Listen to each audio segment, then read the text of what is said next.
Hi all, welcome back to Concept-Wise Learning Hub. In today's session, we will learn about another important forms of business organization called the Hindu Undivided Family business. This is a unique form of business found only in India. So, let's begin. Let's first understand the meaning of HUF business. A Hindu undivided family is a traditional form of business organizations found only in India. It is governed by the Hindu Succession Act 1956. In an HUF, the business belongs to the entire joint family, not to one individual. The business is managed by Karta, who is the head of the family. The other family members are called co-partners. Unlike partnership, an HUF is not created by an agreement. It comes into existence automatically by birth in a Hindu joint family. Now let's understand the legal basis of HUF. HUF is governed by the Hindu Succession Act 1956 and the provision of Hindu law. One important feature is membership by birth. A person becomes a member of HUF automatically by birth or adoption. No outsiders can become a member simply by signing an agreement. Another important point is that no registration or legal formalities are required to create an HUF. If a Hindu joint family owns ancestral property and carries on a business together, the HUF exists automatically. Example: a father runs a family jewelry business using ancestral property. When his son is born, the son automatically becomes a member of the HUF. No separate agreement is needed. Now let's discuss the important features of HUF. The first one is formation by status. The HUF is created by birth, not by any agreement. This makes it different from a partnership. Next is management by Karta. The business is managed by the Karta, who is usually the eldest member of the family. After the 2005 amendment, even the eldest female member can become the Karta. The Karta has full authority to take business decisions. However, the Karta has unlimited liabilities. Next is limited liabilities to co-partners. The other family members are called co-partners. Their liability is limited to their share in the family property. Their personal assets cannot be used to pay the business debts. The fourth one is perpetual continuity. The HUF business continues even if the Karta dies. The next eligible member of the family automatically becomes the new Karta. So the business continues without interruption. Let's understand HUF with a simple example. Suppose a grandfather starts a textile business using ancestral property. He becomes the Karta of the HUF. Later, his two sons are born. They automatically become co-partners because membership is acquired by birth. As the family grows, the grandchildren also become members of the HUF. Now imagine that the grandfather passed away. Does the business stop? No. The elder eligibility family member become the new Karta and the business continues. This is called perpetual continuity. Now, let's move to another important form of business organization, the cooperative society. A cooperative society is a voluntary association of people who come together to achieve a common economic or social objectives through mutual help. Unlike other business, the main objective of a cooperative society is service to members, not profit. The motto of cooperative society is each for all and all for each. Let's understand the important features. The first one is voluntary membership. Anyone who satisfies the conditions can become a member. Similarly, members are free to leave the society whenever they wish. Next is democratic management. Every member has one vote, irrespective of the amount of capital invested. This principle is called one member, one vote. Next is service motive. The main aim is to provide service and improve the welfare of members rather than maximizing profit. For example, suppose 50 farmers come together to purchase seeds and fertilizers in bulk. Since they buy directly from wholesalers, they get better prices and reduces the cost. Our next topic is merits of cooperative society. The first one is easy formation. A cooperative society is easy to form. The registration process is simple and inexpensive. The second point is democratic management. Every member has an equal right to vote. No members get extra voting power because they invested more money. This ensures fairness in decision making. Next point is limited liability. The liability of members is limited to the amount they have invested. Their personal assets are protected if the society suffers losses. Next is stable existence. The society continues even if member dies, retires or resigns. Its existence is not affected by any change in membership. Next is social service orientation. The primary objective is service, not profit. This helps to improve the welfare of members and society. For example, a consumer cooperative society purchases groceries directly from manufacturers and sells them to the members at reasonable price. So let's discuss the limitations of cooperative society. The first one is limited resource. Most members belong to middle or lower income groups. Therefore, they cannot contribute larger amount of capital. The second limitation is inefficient management. The elected members may not have professional management skill. As a result, decision making may not always be efficient. The third point is lack of motivation. Since profit is not the main objectives and benefits are shared equally, some members may not work with full enthusiasm.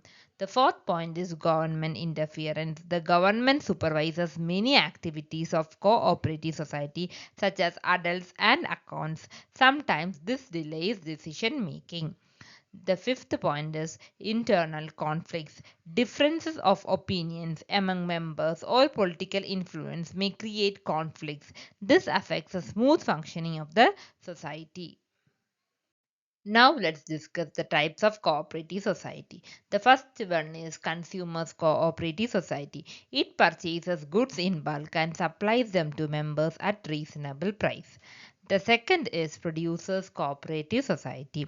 It helps small producers by supplying raw materials and marketing their products. The third one is marketing cooperative society. It helps farmers to sell their products at better prices by reducing the roles of middlemen. Next type of cooperative society is farmers cooperative society. It supplies seeds, fertilizers, agricultural equipment to farmers at reasonable price. Next is credit cooperative society. It provides loans to members at low interest rate. This protects members from money lenders. Next is housing cooperative society. Members come together to purchase land and building houses at affordable price. This reduces the overall cost of housing. Let's understand how cooperative society helps people. In a village, farmers form a credit cooperative society to obtain loan at low interest instead of borrowing from money lenders. They also form a marketing cooperative society to sell their crops together and receive better prices. In cities, employees may form a housing cooperative society to purchase land and constructing houses at low cost.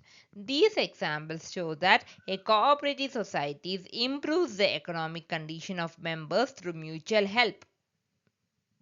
Now let's understand what is a company, one of the most important forms of business organization. A company is an artificial legal person created under the Companies Act 2013. It is a separate legal entity from its owners.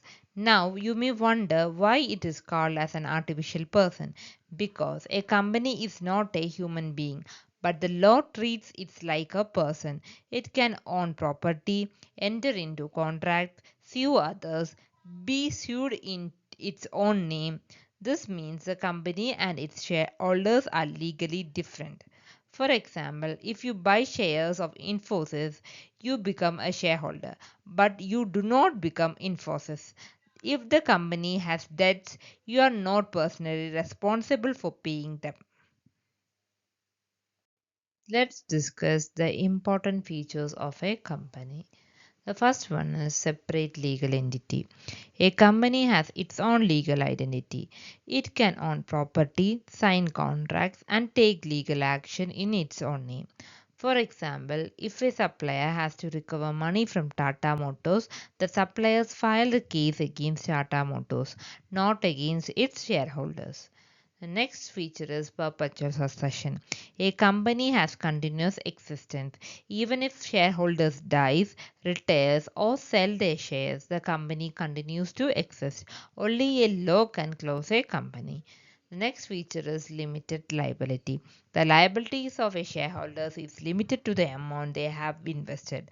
For example, if you purchase share worth rupees 20,000, your maximum loss is 20,000. Your house, car, or personal savings cannot be used to pay the company's debt. The fourth feature is common seal and share transferability. A company has an official seal used to authenticate important documents. Another important feature is transferability of shares. In a public company, shareholders can freely buy or sell shares without affecting the company's existence. Now let's discuss the merits of a company. The first one is limited liability. This is the biggest advantages. Shareholders lose only the amount they have invested. Their personal properties remain safe. Next is separate legal entity. The company can own property, enter into contracts, and file legal cases in its own name. This gives the company an independent identity. The third one is perpetual succession. The company continues even if its owner changes. This makes it suitable for long term business projects. Example, a large company like Infosys or Tata Motors continue to operate even though their shareholders keep changing. Next merit of a company is large capital base. A company can raise huge amount of money by issuing shares to the public. This helps finance large industries such as steel plants, airlines, and automobile companies. The next is transferability of shares. Shareholders can buy or sell shares easily without disturbing the company's business. This provides liquidity to investors. The next one is professional management. Companies appoint qualified personnel such as CEOs, managers, and experts to manage the business. This improves efficiencies and decision making. For example, the CEO of a company may not be the owner but is appointed because of their managerial skill. Let's discuss the limitation of a company. The first one is complex formation. The biggest disadvantages is that forming a company is a difficult and time consuming process. Unlike a sole proprietorship or partnership, a company must complete many legal formalities.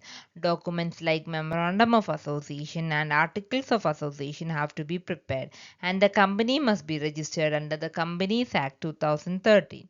For example, if you want to start a small cafe, a sole proprietorship can be started quickly. But if you want to register it as a company, you have to complete several legal procedures before starting the business. The second limitation is lack of secrecy. Companies are legally required to publish important information such as annual reports, financial statement, details of directors, major business activities.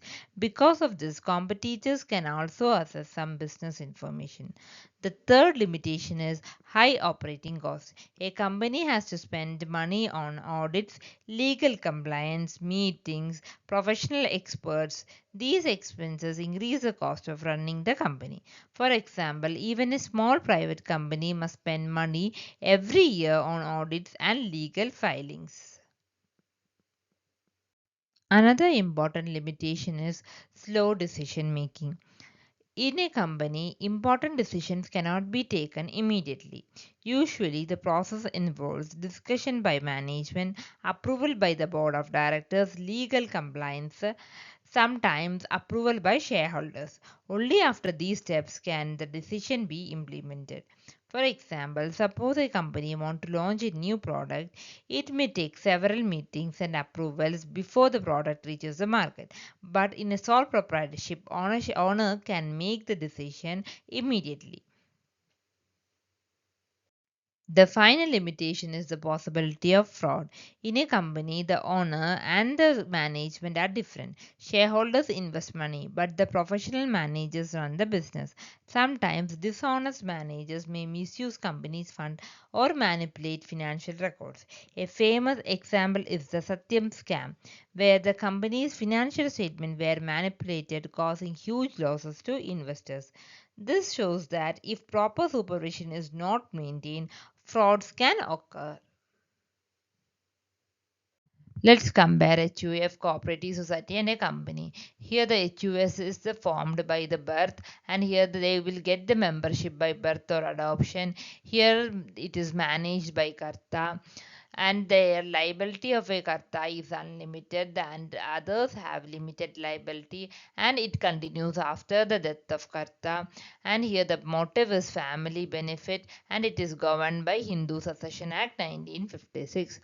Next is Cooperative Society. It is formed by voluntary registration, and here the membership is open to eligible persons, and it is managed by elected committee, and here the liability is limited to share capital, and it is a continuous process, that is perpetual existence, and here the motive is member service, and it is governed by Cooperative Societies Act. Next is company. It is formed by legal incorporations, and here the membership is given by buying the shares, and it is managed by board of directors, and here the liability is limited to shareholders, and it will continue as a perpetual succession, and here the motive is shareholders return, and it is governed by Companies Act 2013. I hope this session helped you to understand the concepts in a simple and exam oriented manner. If you found this video useful, please like, share, and subscribe to Concept Wise Learning Hub. Clear concept for smarter study. If you have any doubt, write them in the comment section. And thank you for watching. See you in next class.